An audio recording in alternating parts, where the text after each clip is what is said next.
Çin'in Xinjiang gazetesinde 11 Ekim'de yayınlanan "Etnik birliğin yeni durumunu oluşturalım" konulu habere göre Doğu Türkistan'ın Aktu ilçesinde yaşayan 59 yaşındaki Uygur Abdülkerim ile 74 yaşındaki Han Çinlisi Jin arasında etnik akrabalık kuruldu.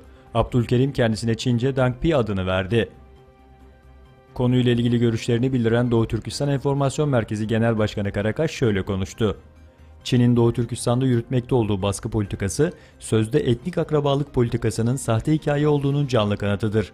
ÇKP yönetimi bir yandan Uygurları keyfi tutukluyor ve gizlice hapsediyor, diğer yandan etnik akrabalık ve etnik birlik propagandası yapıyor. Çin'in bu tür uygulamaları sadece Uygur ve Hanlar arasındaki husumeti artırıyor. Çin işgalcilerin sözde etnik akrabalık politikasını kınıyor ve lanetliyoruz. Doğu Türkistan'ın Hoteneli Karakaş ilçesinin Purçakçı köyünde 4000 civarındaki Uygur'un ÇKP'nin kapalı ideolojik eğitim merkezlerinde tutulduğu, ancak bunların çoğunun geçen sene Çin ordusu ve polislerin bölgede başlattığı sözde teröristleri arama operasyonuna destek verenler olduğu öğrenildi. Adını vermeyen bir köy sakini kendisi ve 3 oğlunun 13 gün boyunca operasyona katıldıklarını, buna rağmen aylardır eğitim kamplarında tutuklu olduğunu söyledi. Rusya'nın yasa dışı ilhak ettiği Kırım'da Rusya Federal Güvenlik Servisi tarafından 15 Kırım Tatarının gözaltına alındığı belirtildi.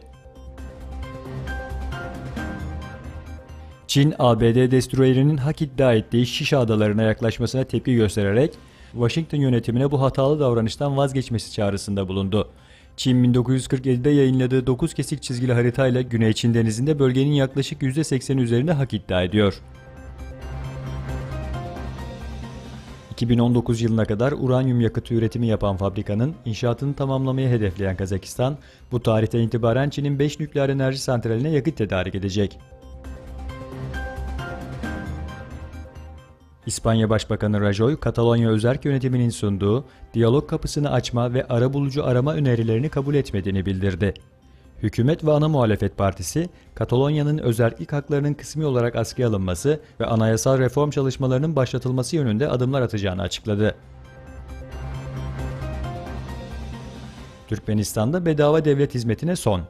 Türkmenistan'da bugüne kadar halka bedava verilen doğalgaz, elektrik ve su hizmeti bundan sonra ücretli hale gelecek.